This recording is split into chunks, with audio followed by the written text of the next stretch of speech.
Human Rights Foundation se enorgullece en recibir hoy en nuestra oficina a los profesores Antonio Canoa González y a Rosa Rodríguez, que están entre los 4 autores de lo que para Human Rights Foundation es el libro más completo que expone la falta de independencia del Poder Judicial venezolano. El libro se llama El Tribunal Supremo de Justicia al servicio de la revolución y trata sobre la toma, los números y los criterios del Tribunal Supremo de Justicia venezolano entre el año 2004 y 2013. Sin más, me gustaría pasarle el micrófono a los profesores Canoa y Rodríguez para que nos cuenten cuáles son los aspectos más importantes del libro.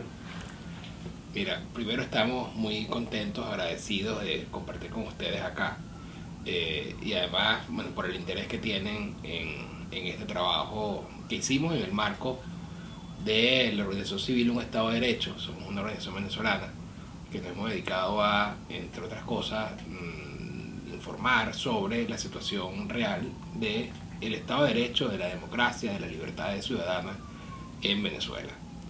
Y en ese contexto el Poder Judicial obviamente que es importantísimo. El Poder Judicial es el que está para limitar efectivamente al poder, para proteger los derechos de las personas, para hacer valer en definitiva la democracia y permitir el ejercicio de los derechos de cada quien.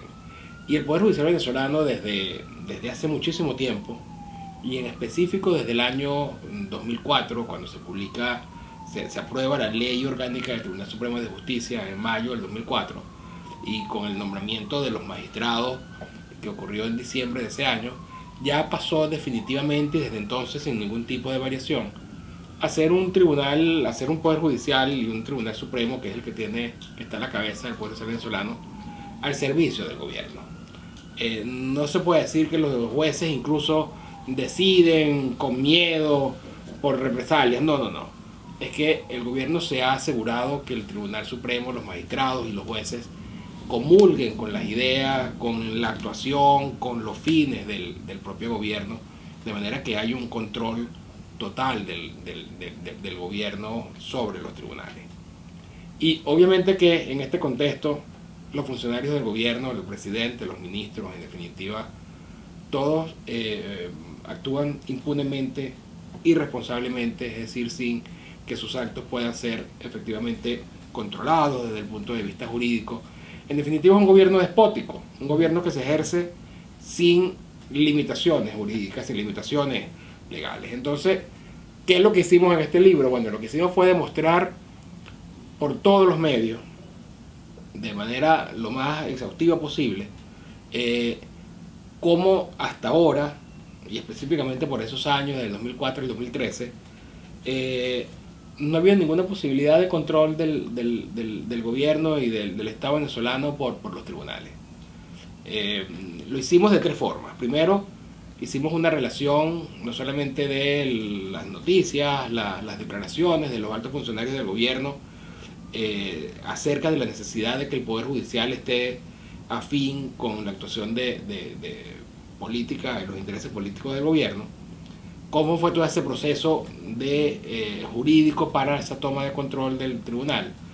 Luego nos fuimos a ver los números, la actuación concreta del tribunal.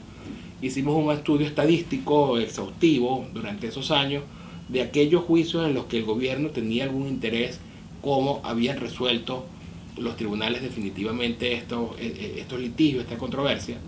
Y finalmente nos fuimos también al tema de los criterios, qué es lo que se decide en esas sentencias, y en definitiva llegamos a la conclusión de que el gobierno no pierde juicios en los que tenga algún tipo de interés en Venezuela, y que los criterios del tribunal siempre se acomodan a los intereses que el gobierno o los altos funcionarios del gobierno han declarado previamente.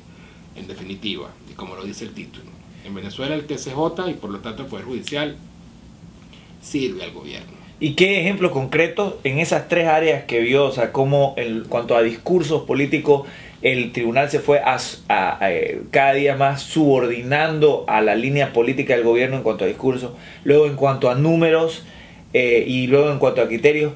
¿Qué ejemplos concretos salen de este libro? ¿Qué casos concretos salen de este libro? Por ejemplo, concreto, 2% si acaso de decisiones que benefician a los ciudadanos. 2% de todas las decisiones si de juicios administrativos. De casos relacionados con materias que interesan al gobierno, en las salas que deciden ese tipo de juicios. Porque nosotros dejamos fuera la sala penal, la sala civil, la sala social. Las salas que no deciden juicios políticos no las analizaron, sino todas las salas a donde llegan dentro del Tribunal Supremo de Justicia las causas de privados contra el gobierno, que son por lo general el contencioso administrativo y la causa constitucional. Y el tema electoral. Y el tema electoral. Electoral, constitucional y contencioso administrativo. Sí, claro. Decir que el 2% es que habría que hacer la diferencia. En definitiva, lo que analizamos son todos aquellos juicios en donde participa el gobierno como demandado o como demandante. En estos tres grupos, los tribunales de control administrativo, que son las demandas tanto de anulación de acto administrativo como de responsabilidad patrimonial como tal, en los juicios de la jurisdicción constitucional, la sala constitucional, donde por ejemplo se controlan las leyes y se controlan otros actos también de jerarquía legal, ejecución directa de la Constitución, o la sala electoral, que es la que debería resolver aquellas demandas o juicios o acciones que se ejercen contra básicamente el Consejo Nacional Electoral, y habría que pensar en asuntos que tengan que ver con elecciones públicas. Nos encontramos como en ese tipo, dentro de la clasificación que hicimos, en dos grupos de asuntos. Uno donde hay un interés directo desde el punto de vista nacional, político, del gobierno, porque está trabajando algún tema, por ejemplo, algún sector que le interesa, el petrolero, o el sector bancario, o el sector de seguros, o donde está metida el tema militar, o en algo que tenga alguna relevancia desde el punto de vista de intereses partidistas del gobierno, o toda la organización que el gobierno ha llevado adelante en Venezuela de la implementación del socialismo. En ese tipo de juicios, en ese tipo de materia, el porcentaje de sentencias en contra del gobierno es cero. Nunca en estos años ninguna decisión relevante políticamente del gobierno venezolano ha sido anulada, cuestionada jurídicamente por los tribunales venezolanos.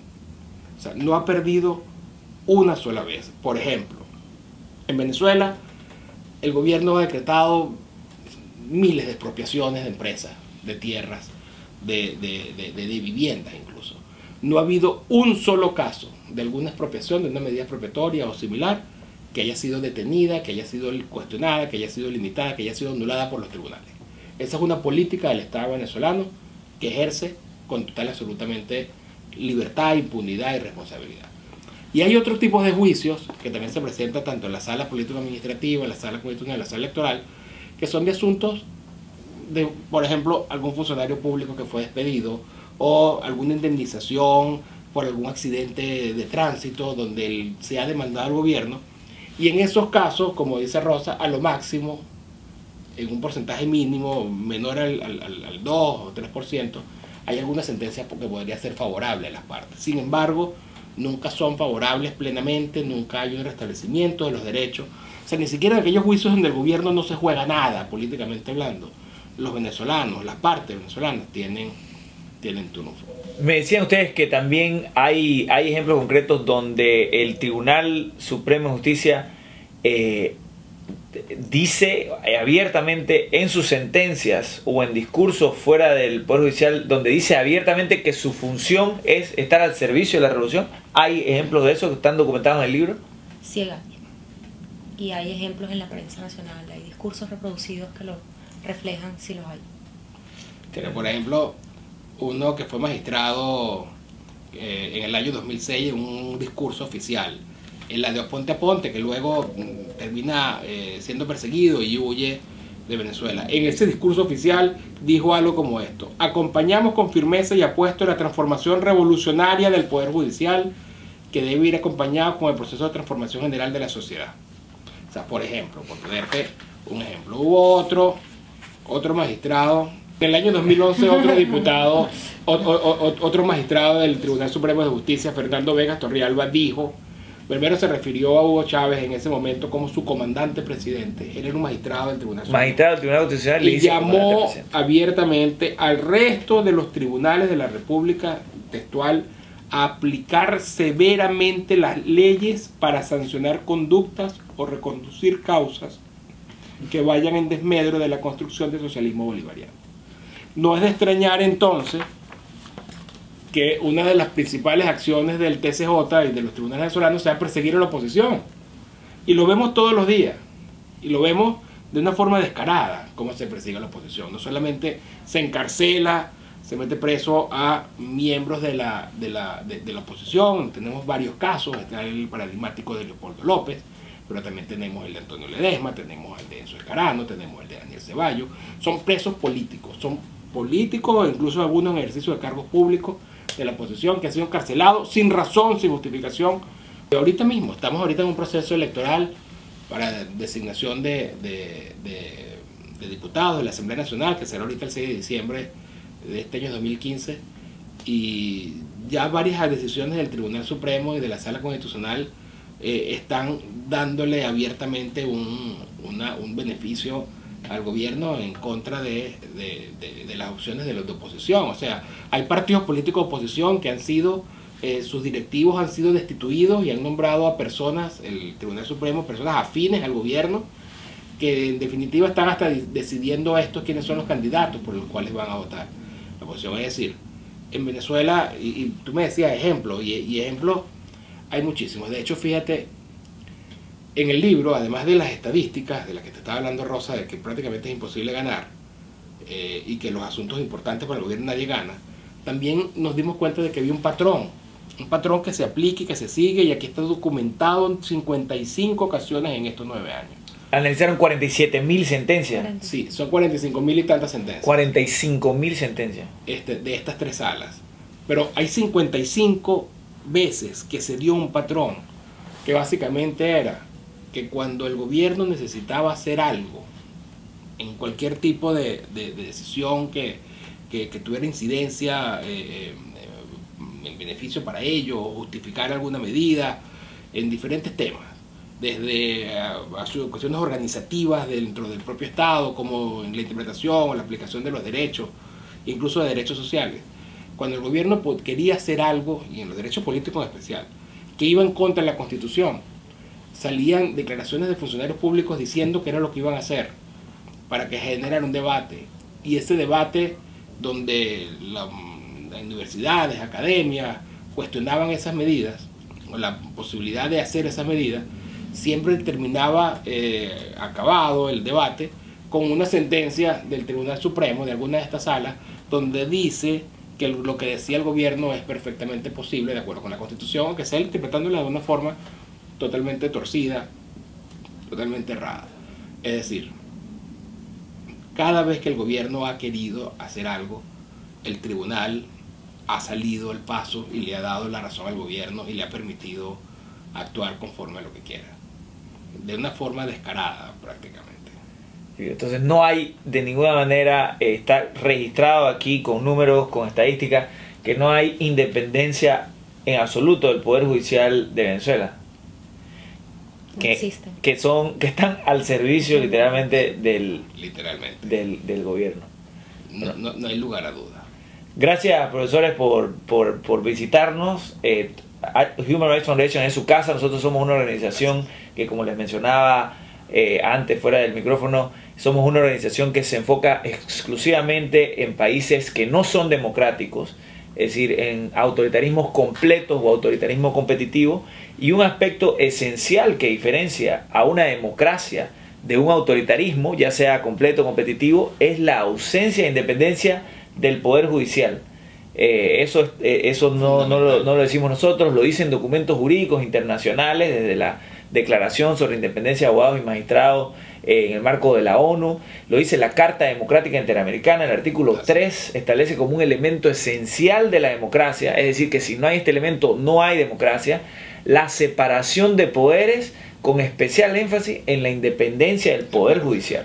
La independencia del Poder Judicial es la única garantía de que el capricho del poder ejecutivo de turno no va a ser que lo que se va a imponer, sino que se va a imponer el derecho, reglas que se aplican por igualdad ante la ley para todos los ciudadanos, sea que es simpatizante del gobierno o crítico, y eso es lo que se ha perdido lastimosamente en Venezuela, junto con su sistema democrático. Ha sido subordinado completamente el Poder Judicial, y de verdad que nosotros como organización de derechos humanos que nos dedicamos a tratar de a diseminar esto en mensaje de manera masiva, que la gente, el ciudadano normal en una democracia entienda y valore su sistema democrático al ver lo que ocurre en países que no tienen ese sistema. Para nosotros este libro ha marcado un antes y un después de nuestra capacidad de demostrar ese asunto, porque es un trabajo académico completísimo que nos permite decir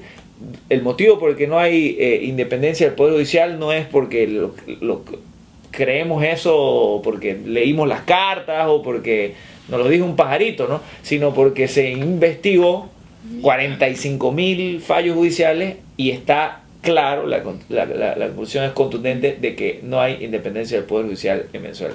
Así es. Muchas gracias. Gracias a ti. Encantado.